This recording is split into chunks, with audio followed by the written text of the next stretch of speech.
Accusation mensongère, images trafiquées, l'armée française visée par les manœuvres de déstabilisation russe.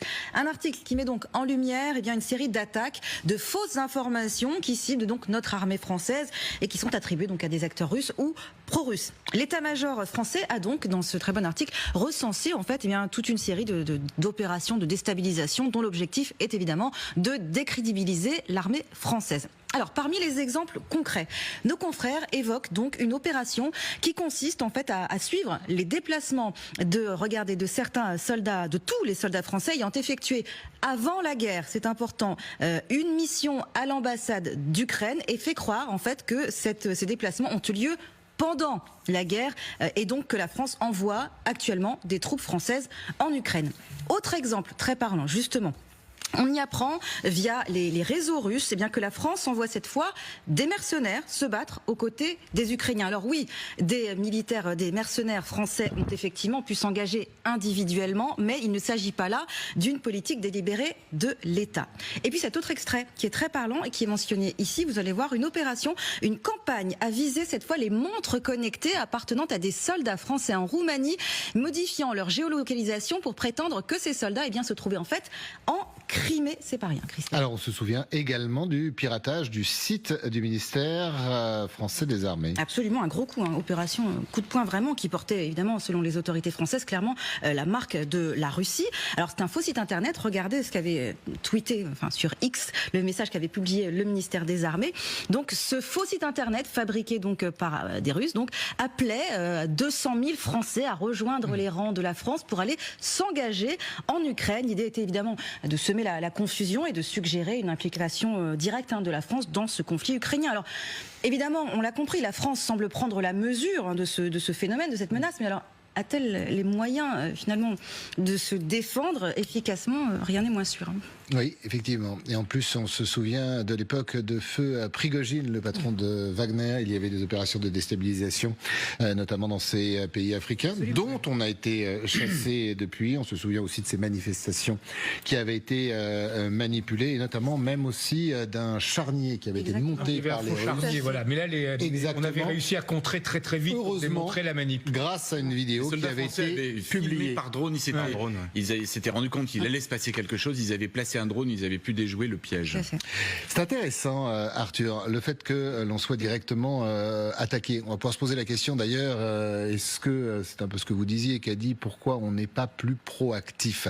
Le fait de s'attaquer à l'armée française, c'est un signe. Je crois qu'en Europe, on est le pays le plus visé aujourd'hui. Les Allemands aussi, beaucoup. Les Allemands. Maintenant, surtout avec l'arrivée de Frédéric Merz au pouvoir. Oui, et c'est pas un hasard si la France et l'Allemagne sont particulièrement visés par la Fédération de Russie ces derniers mois, parce que ce sont deux pays qui sont en train de déployer des soldats sur le flanc oriental de l'Europe.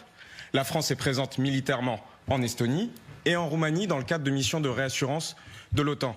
La France est également présente militairement en Pologne où elle forme des soldats ukrainiens en Pologne aux côtés de l'armée ukrainienne. Mais l'armée française est aussi victime de campagnes de désinformation à l'intérieur de ces pays, parce qu'on parle de soldats français déployés à Chincu en Roumanie. Moi j'y étais la semaine dernière.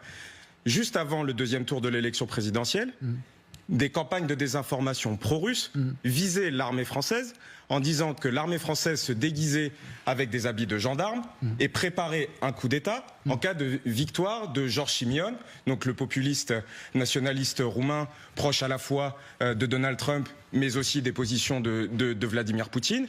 Il y a effectivement une campagne informationnelle menée contre l'armée française et aussi contre l'armée allemande qui va déployer une brigade en Lituanie. Effectivement, la Russie ne supporte pas que ces deux pays européens augmentent leur présence militaire sur le flanc oriental. Parce qu'elle a une espérance, c'est qu'effectivement les Américains partent du flanc oriental de l'Europe, diminue son nombre de soldats, mais si la France et l'Allemagne venaient également à déployer de plus en plus d'hommes, effectivement, ça pourrait venir un peu chagriner ses plans. Aglaé, parlons de ce ciblage. J'allais dire, c'est très russe. Cette guerre hybride dont on parle, elle a été pensée. Alors souvent, on l'attribue d'ailleurs à un personnage mis un peu de côté par Poutine, mais c'est pas totalement lui. C'est beaucoup plus vieux. Mais l'idée, exactement, d'attaquer l'ennemi, c'est une guerre qui fait énormément de dégâts. Puis on verra aussi pourquoi on n'est pas très bon, ou en tout cas on n'utilise pas les mêmes techniques. Mais d'abord sur cette idée russe de faire mal à l'adversaire en sous-main, de déstabiliser. Et ça fonctionne, on le voit. Non seulement déstabiliser, aussi changer l'opinion, et c'est les moyens qui étaient utilisés justement par feu Prigojine et sa ferme de trolls, comme on les appelait, avant qu'il soit le chef de compagnie Wagner. Il a été déjà impliqué dans cette dans ces méthodes de déstabilisation, d'annulation de position d'opposition russe aussi. Pourquoi ce qui a bien marché à l'intérieur ne peut pas être exporté? Et aujourd'hui, par exemple, j'ai vu que même le ministère de la Défense du Royaume-Uni a fait une annonce qu'ils étaient aussi ciblés par les Russes, et leur ministre de la Défense a bien résumé, je crois, à l'affaire, que le caractère de la guerre change et le clavier devient une arme. C'est exactement ça. La Russie qui peine d'avancer avec la vitesse qu'elle veut sur le champ de bataille, elle va gagner les opinions comme dans les pays d'Afrique, et on l'avait vu, et ça a marché. La haine contre nos militaires, la façon dont on a été obligé d'abandonner parfois des pays et des casernes, ça participe. Moi je me souviens encore des manifestations où vous aviez des drapeaux russes, des supporters russes, des militaires russes, et notamment parfois des écriteaux avec marqué Vive Wagner. Donc cette guerre-là, elle fonctionne. Oui, mais la guerre hybride a toujours existé. On pourrait même dire qu'elle commence avec le cheval de Troie, où on intoxique. Voilà. Même avant. Donc, ce qui est nouveau maintenant, c'est évidemment l'ampleur que permettent les nouvelles technologies. Alors, il y a un concept aujourd'hui qu'utilisent de plus en plus les spécialistes de questions stratégiques et de sécurité, c'est le concept d'arsenalisation. C'est-à-dire weaponization, c'est une mauvaise traduction en français de weaponization, c'est-à-dire que tout peut être utilisé pour la guerre, par la guerre, comme une arme. Alors, c'est le cyber, c'est les dessins animés, c'est tout ce qu'on peut imaginer, les médias évidemment, le pétrole d'immigration. On envoie des masses d'immigrés de la Biélorussie vers la Pologne, etc.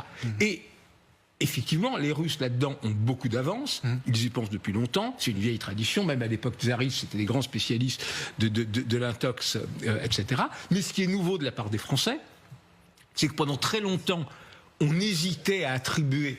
Ouais, c'est la première fois officiellement. Vraiment, sauf si c'était au-delà de l'évidence. Oui, on avait des suspicions parce que les Américains sont pas mauvais, les Chinois sont très bons. Et maintenant, l'élément nouveau, c'est que les Français ont fini par dire bon voilà, maintenant il faut jouer clairement le jeu. Rappelez-vous, Emmanuel Macron disait nous ne sommes pas en guerre avec la Russie. Si, la Russie nous fait la guerre.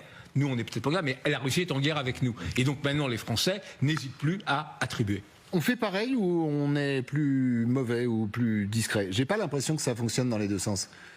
En ce qui concerne l'Europe et surtout la France. Ça peut difficilement fonctionner parce que en Russie, ce qui se passe, c'est que ça s'adosse à une société dictatoriale où tout est sous contrôle, tout est maîtrisé, et c'est un jeu extrêmement pernicieux. C'est-à-dire qu'on fait croire là. On n'aurait pas le droit, nous, dans nos démocraties, de le faire. Non, c'est même pas une question de droit, c'est une question que on n'est pas dans du tout dans le même état d'esprit, que l'objectif n'est pas du tout le même. Vladimir Poutine réécrit totalement l'histoire. Dans les exemples que nous donnait Kadi, c'était faire croire à des opinions publiques, et je vais y revenir, que des soldats français étaient impliqués dans la guerre en Ukraine. Pour quelle raison? Parce que l'OTAN a attaqué la Russie. Donc la Russie est bien obligée de se défendre. Ça, c'est la justification vraiment profonde de la guerre en Ukraine par Vladimir Poutine depuis février 2022. Donc ce message, il s'adresse en partie à nos opinions publiques qui sont plus ou moins perméables, pas totalement d'ailleurs, mais on peut voir qu'il y a un certain nombre de gens qu'on peut suivre sur les réseaux sociaux